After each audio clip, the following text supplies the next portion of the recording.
Hello, warriors. Welcome to the U Movement. I am B. And I just posted, about half an hour ago there, a video about gifts, in talking mostly in regards to your spiritual gifts. And if you haven't checked that out, you can check it out here on YouTube or on Facebook or Instagram or Twitter. No, I don't think I posted there. I barely go on there. I don't see the point of Twitter. But anyways, that's besides the point. I'm on all the social medias. My links to those are down below, or you can find me on Facebook as Be Freedom. And I was thinking a little bit more about this topic of gifts, and so I wanted to hop on and have one of my little videos with you to just talk about one of the gifts that I received lately. And I gave this gift to myself. And I think a lot of the gifts that we are given, we look at it from a perspective of, it's coming from source or it's coming from somebody else. But the gifts that we can learn to give ourselves on this awakening path, twin flame journey, or twin flame fuckery, as I like to call it, is what we learn to cultivate from within to heal a whole bunch of stuff, all the gunk that we are clearing out. And what we need to replace the stuff that we clear out with is new gifts.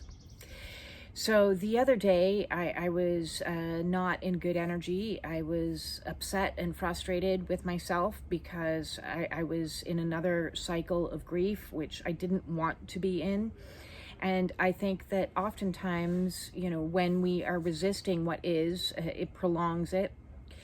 And I was frustrated with myself. How long is this going to take? When's this going to be over? I'm tired of this. This person has stolen my past, my present, and now is stealing my future. And I want enough of this thievery. This has to end.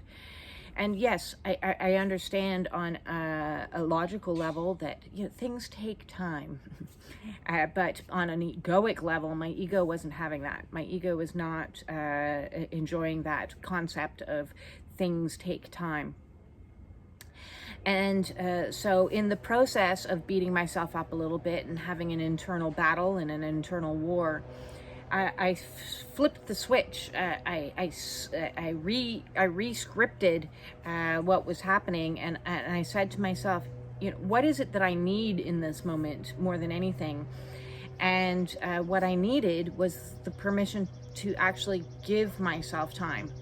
And say that it's okay, because instead of in essence, if we split our part self into segments and parts, and that's how I like to look at it, because when you can split yourself out of yourself and be in the observer, be in your highest self, looking at the situation, then you can see what other archetypical elements are at play. Is this wounded child stuff surfacing? Is this wounded adult stuff surfacing? Is this a trauma wound from some sort? Where is this originating? What aspect of me what shadow side of self is coming to the surface there? And what was coming to the surface there was inner critic was definitely at play, as well as my traumatized woman. This poor woman went through these horrible experiences. See, I'm pulling myself out of it and seeing myself as something outside. And she was through all these horrible experiences, this abuse, this trying to process through all this stuff. And the last thing she needed in that moment was a critic to come along and go, you need to be over this by now. This needs to stop. You need to get on with your life. You need to, so it was creating an internal battle, an internal war within. And what she needed most in this moment, once I identified what was going on, is she needed time. And so I gave her the gift of time. I gave it to myself and said, what? Actually, I'm going to scrap this inner critic's dialogue and say, you take as much time as you need. take as much time as you need. What is the criteria? Like, I was actually thinking about, what is the criteria when you go through a divorce or a loss or abuse? Is the criteria that, okay, it's been 3 months, now it's time to move on, or it's been a year, now it's time to move on? Obviously, I don't want to be wallowing in it in 10 years, 25 years time and stuck in that place. But if I don't give myself that time, then ultimately I am going to be stuck in that place in 25 years time. And that's a hard no for me.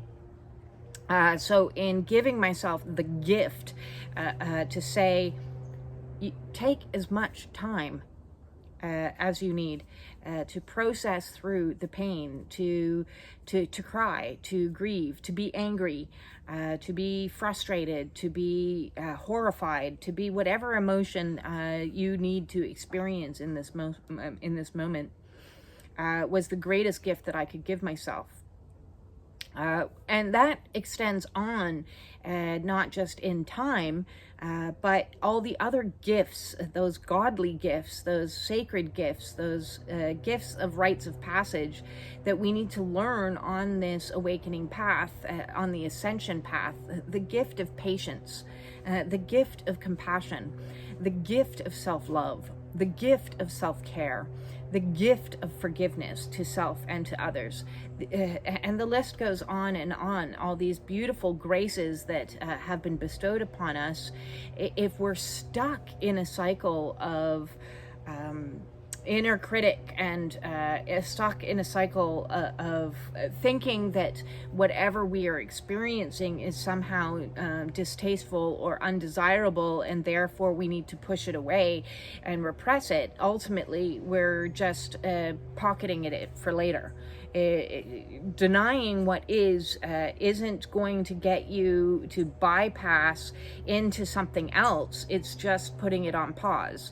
And the only way through the awakening path is through the awakening path, which means processing each of the emotions as they come to us. So as we're triggered, even our triggers are therefore gifts, because our triggers are shining a light on an energy that is lacking in us that we need to cultivate and give to ourselves. And once we cultivate and give it to ourselves, it neutralizes the situation, it transmutes it, it alchemizes, all these beautiful words. So as long as we're in an energy of denial and repression, and it's just like accumulating bills that eventually you're going to have to pay. And karma comes knocking and says, okay, those 175 days of being unforgiving to yourself, I'm here to collect.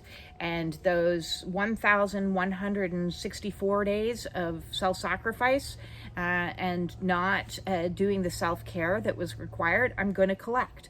And those probably, million days of overworking and not giving your body the rest that it required, I'm here to collect. And when it comes to collect in that form, it might collect with illness or sickness that forces you to be bedridden for an extended period of time until you can pay off all the bills.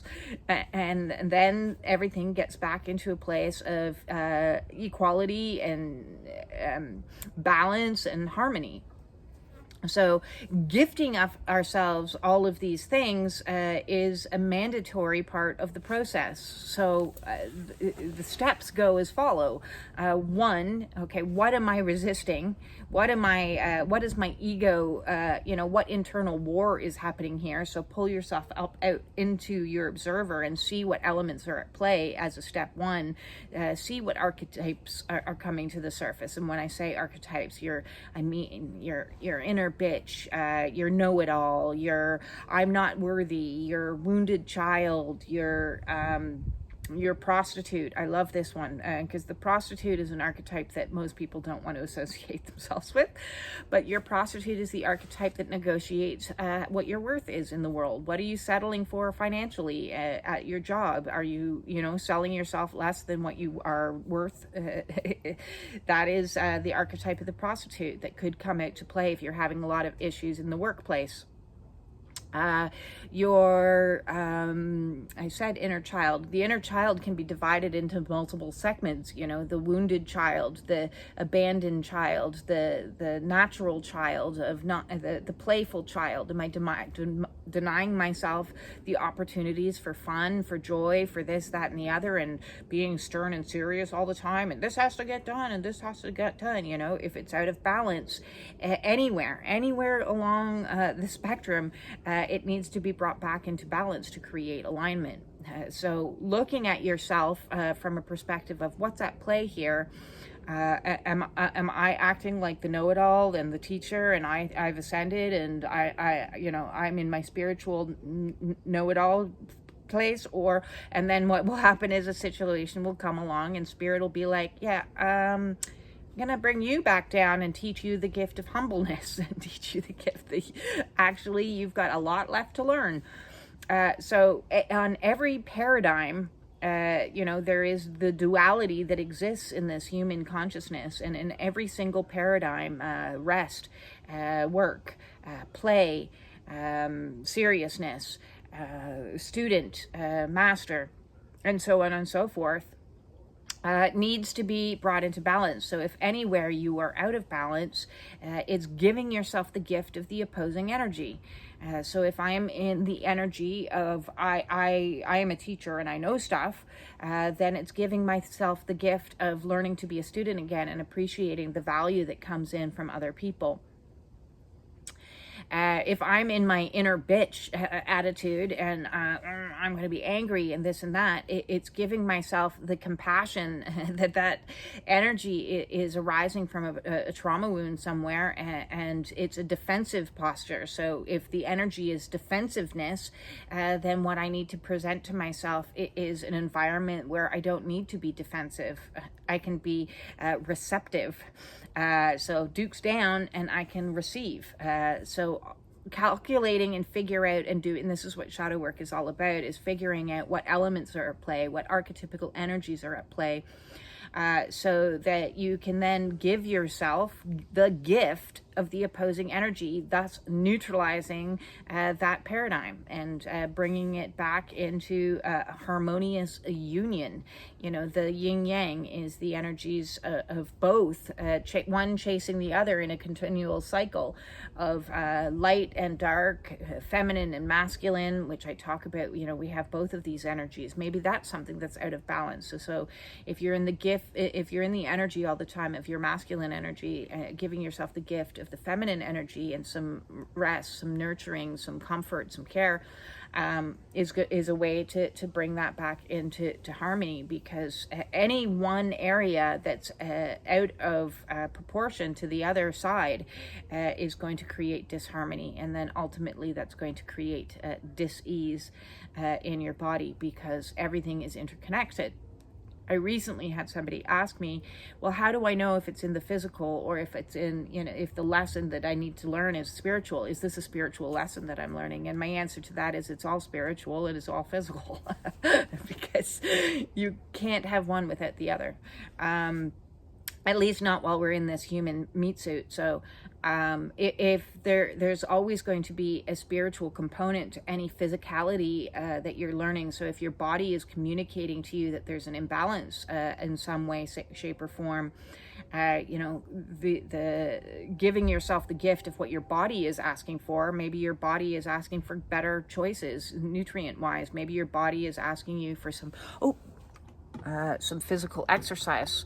I think it's the sun is too hot. I guess that's a time the universe itself is saying to me, you talk too much. So with that said, peace out, and give yourself whatever gifts that you need today and every other day. The more we do that, the better it is for you and for all, because what goes on in you goes on the outside of you, and what goes on outside of you affects everybody, and equally so. Ramble. Too much talking. Peace out.